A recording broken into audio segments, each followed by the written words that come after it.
Oh, so should I face you? Yeah. Sorry, I don't want to like... It's my therapy pillow. Do you want to start with your testimony, why you believe in Jesus? Sure, yeah. Wait, do you want me to do like a quick version? Yeah. Okay. You can just speak on it. So I didn't grow up in a Christian household. It was like a nominally Christian household at times, but like I never understood the gospel, nor did my parents ever really like model that to me.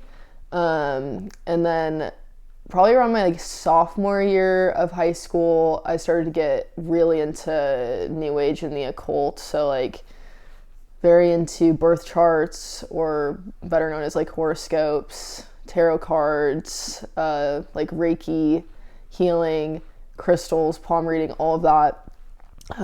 Got really into trying to understand Freemasonry, had a goal of becoming a Freemason until I realized that only men can be Freemasons or like get accepted into a lodge. But yeah, so got really inundated with that. And then when I graduated high school, I moved to New Orleans and I started going to school in New Orleans because the spiritual component to it like enticed me, and also like just the culture in general. But everything there seemed a little bit like magical. And I wanted to experience that magic, I guess. And yeah, so I was a little bit of a party person my freshman year of college, and it was just it was really taking a toll on me, and I just ended up being a mess, honestly. So I think the New Age stuff honestly was a big contributor to me having like really bad OCD thinking, because I believed in the law of attraction. So I'd think whatever I thought would come true, and I would constantly have intrusive, horrible thoughts, and then I'd have excruciating anxiety and fear that those things were going to come true. So I was just like very delusional. And then I think with the partying, like I was just like very like worn down, and like I never had any rest. And then I went home for Christmas break, and my mom like made me go to church because she looked at me. I was like super skinny and just like a mess, and she was like, "You need to come to church with me." And I was like, I don't really want to go, but I'll go, because like obviously you're scared that I'm like really unwell. And she had come to the Lord at that point. And so I went to church with her, and I remember being in the congregation and feeling like very like jealous and angry, because everyone seemed like they were like happy or like peaceful, and they're just like normal people that are happy. And I felt like, oh, I worked so hard for like a little bit of spiritual attainment, like I'll sit in hours of a meditation just to get a little peace, and like it's never like on demand like that. But everyone else seemed like they just had it on demand. And then when I went back to New Orleans, I was on a walk outside and just like really at a breaking point, and I just said something in the vein of like, Jesus, I've heard about you. I don't know if you're real, but I don't think I can save myself. If you are real, can you save me? And after I said that, I felt like a little bit lighter. It was not like a full transformation or anything, but it was just like enough, like something shifted enough that I was like, I'm going to go to church. And so I rode my bike to this church that Sunday, and I sat in the congregation, and like during worship, like I just started like bawling, and I hadn't cried in like 3 years because I was so numb, and I just like cried for the first time. And then I heard the gospel, and it like made sense to me, and I was like, this is the only thing that makes sense, because I feel like I've tried so hard to be perfect, and I can't be. And yeah, ever since then, like it just lit me on fire. And then the Lord delivered me from the like extreme OCD I had been experiencing, and it was just every single day I'd be like, is it gonna come back? And it never did. I'm still a neurotic individual, don't get me wrong. I have my issues, but it's not like the full-blown whatever was going on for a while that was like so bad. Yeah. Sorry, that was a bit long, but yeah, that was good. What was the gospel you heard?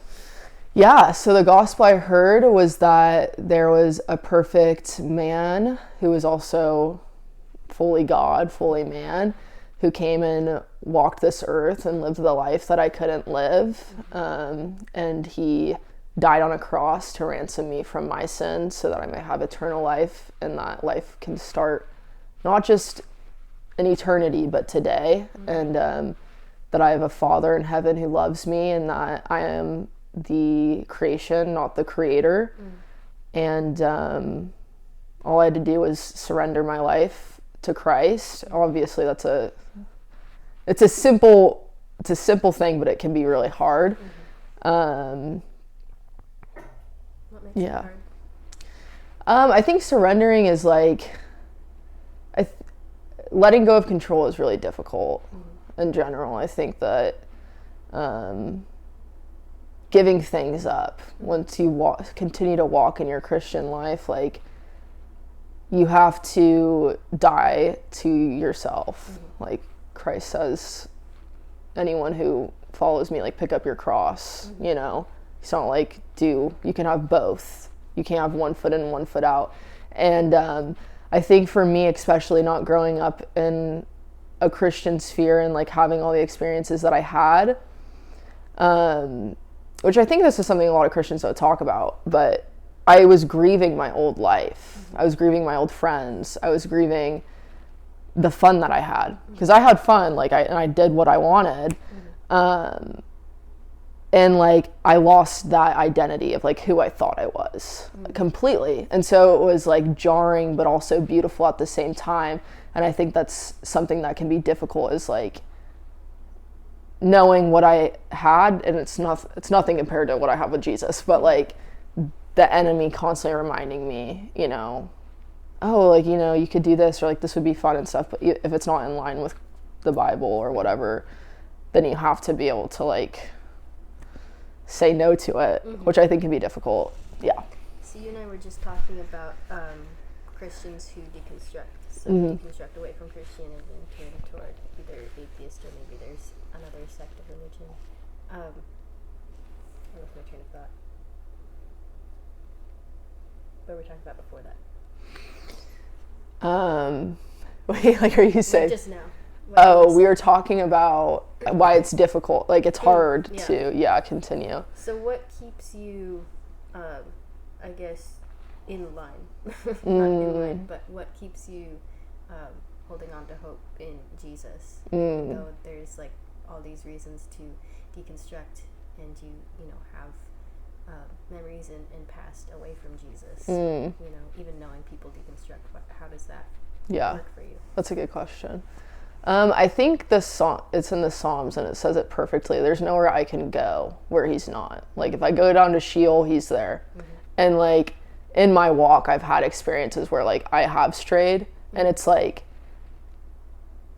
even if you do, he's so imminent. Like, whether it's going to show up in conviction, it doesn't matter. Like, I think once you know him in a deep way, like, you can't ignore it. It's like the elephant in the room. He becomes the elephant in the room when you want to hide from him.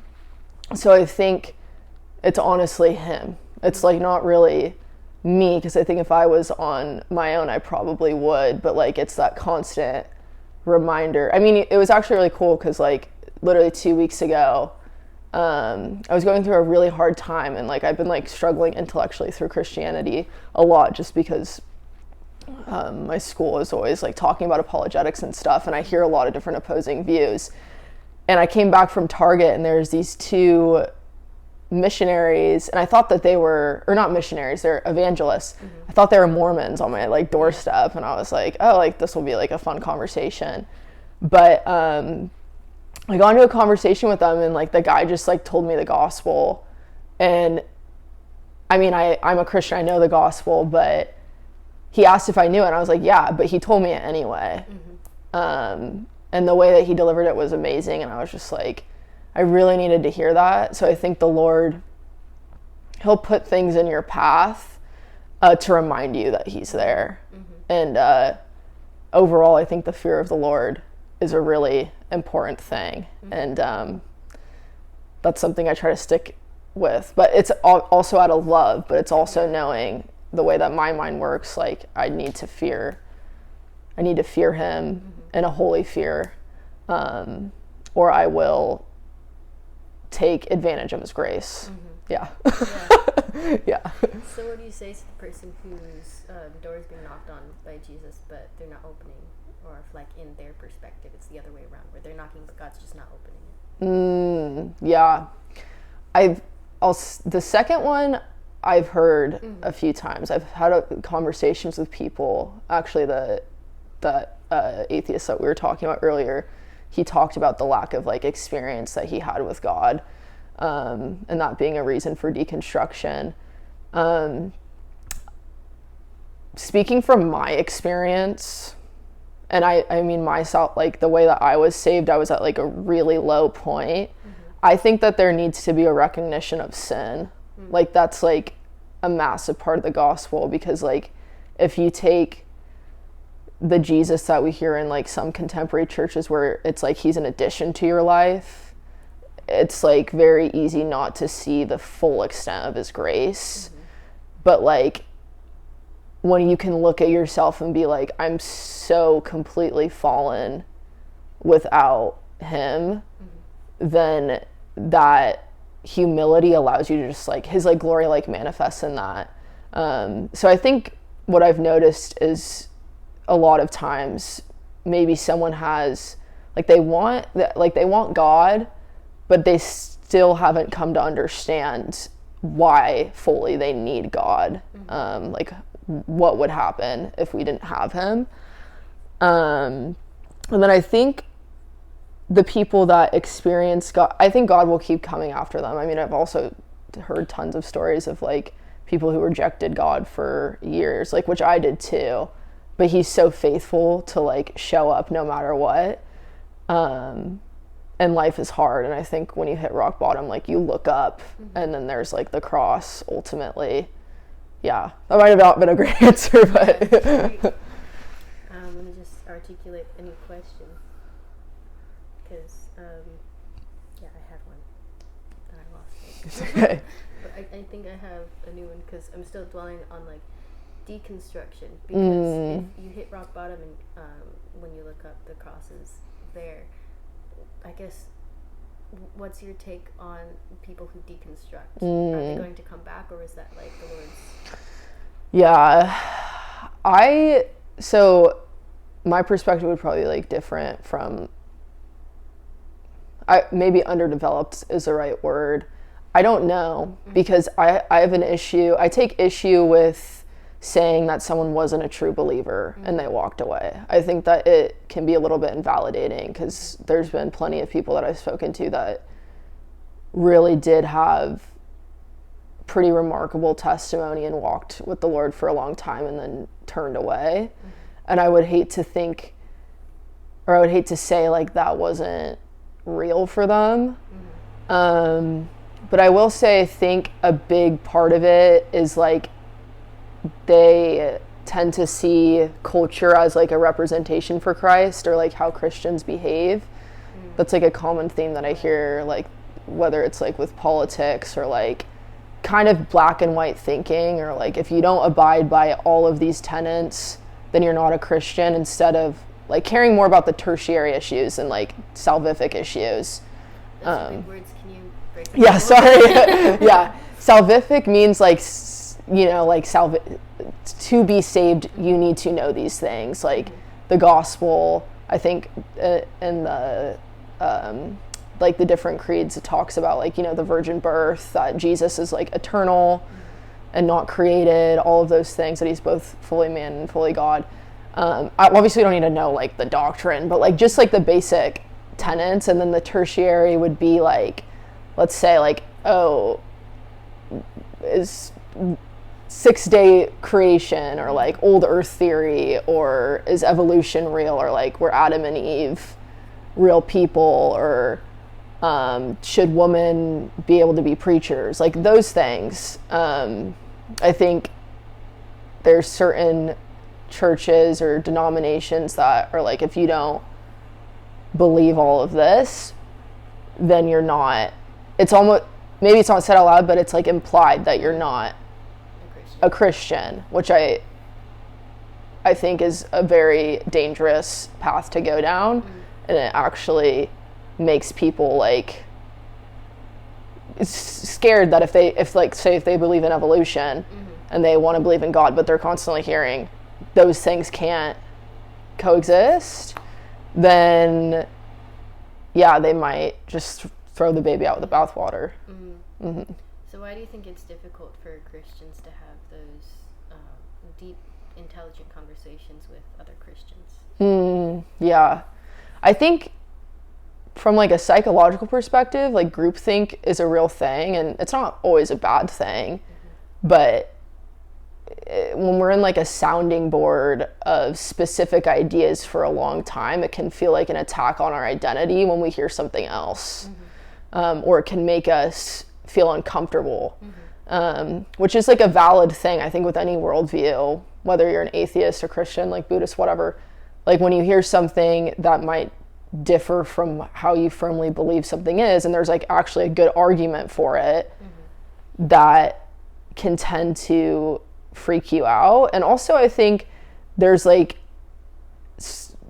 many denominations in Christianity, and I think maybe I'm going to make an assumption, I could be completely wrong, but I think we all kind of want to be in the right one.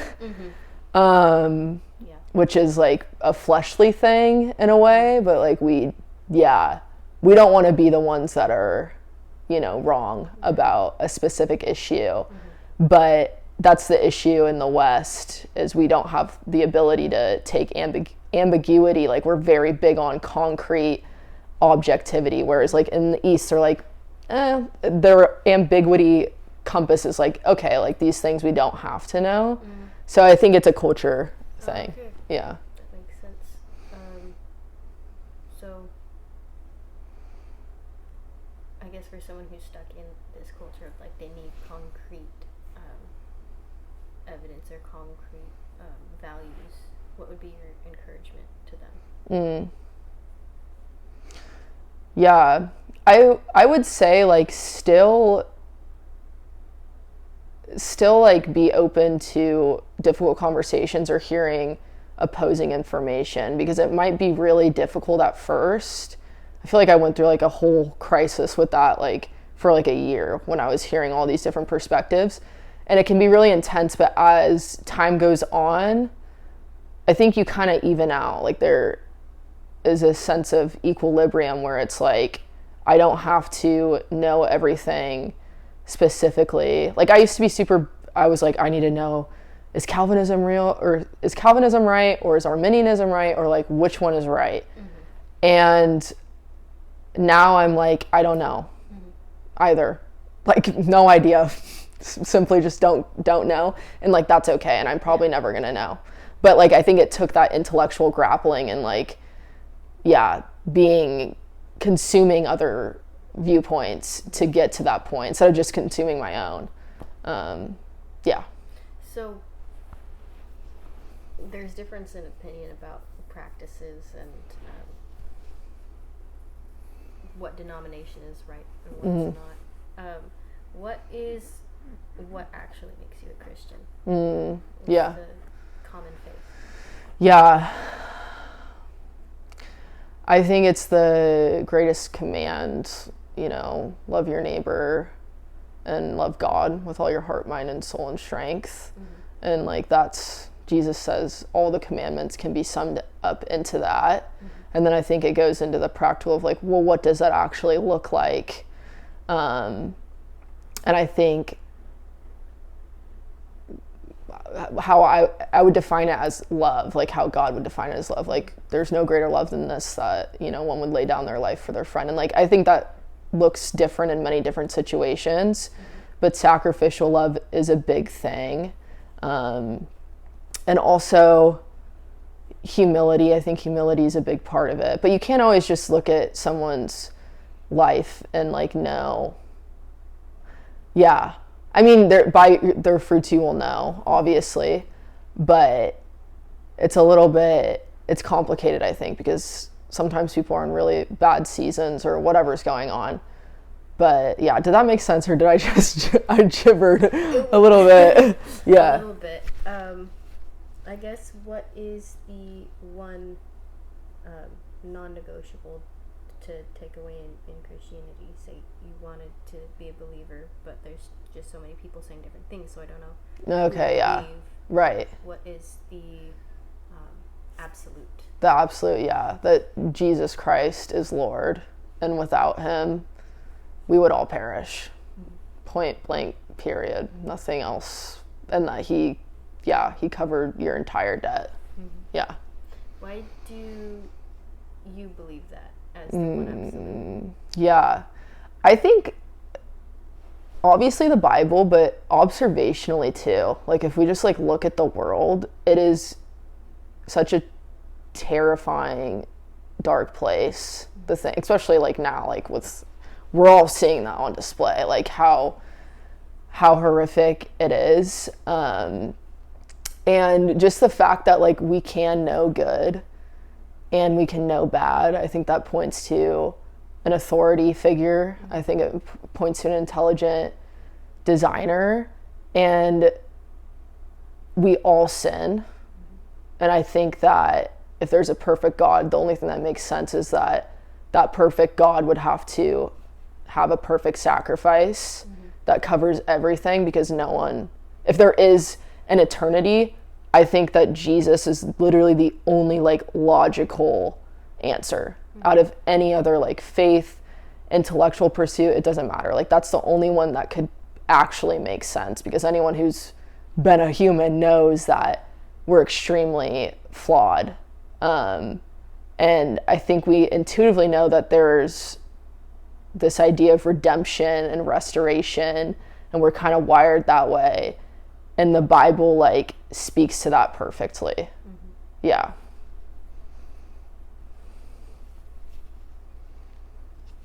Yeah, I'm trying to take on another perspective in this of like, what would you say if I said that's great for you to have your truth, but I'm not a sinner. You know, I don't sin. It's like the problem isn't me. The problem is the leaders who oppress. You know, it's not like a global issue. It's just like there's just injustice instead of that's a consequence of like a deeper. What's the word? I don't know. Just a deeper root. Okay. Yeah. I mean, I think if they'd let me. Because sometimes people like they take a great offense to the idea of like, oh, I'm a sinner, or like I'm imperfect or whatever. But there's like this thought experiment, I might butcher it, but it's like the idea of like we're in a courtroom, and like let's say, I don't know, like if I'm saying like you're the unbeliever and I'm like, oh, have you ever like stolen something, or have you ever committed a crime, or have you ever like broke the speed limit, whatever it is. Or let's actually say you robbed a bank, okay? And then you're in the courtroom and the judge is like, you know, you're going to go to jail for like 6 years. And you're like, oh, but like I donated to charity, and like that homeless person, like I gave them Starbucks, and I did my chores, and like, look at what a good person I am. In the courtroom, the judge would be like, that has no relevance, like whatever, like this is a crime that you committed, like this is you have to serve your time.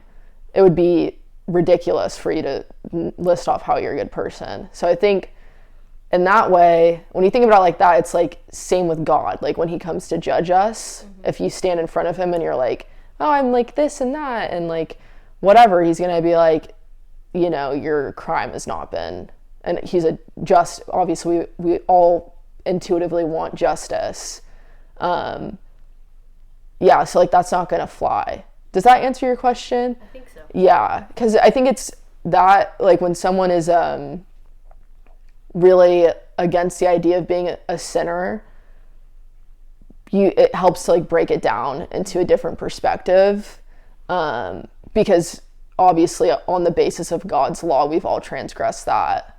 Like so, yeah. I think, hopefully I answered that. Yeah, okay. Seems like it.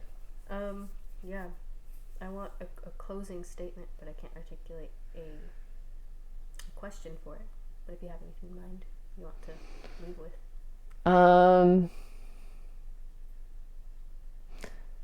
Just that Jesus is good and life is hard, and no matter like what's thrown at you, he's gonna be there. And life is a lot harder without Jesus. Even if it's enticing to, it might feel easier, it's never easier, because sin is a double whammy where it can take you away from God, and it will give you consequences that maybe one day you might not be able to live with those consequences. So, yeah. Amen. Oh, so fun.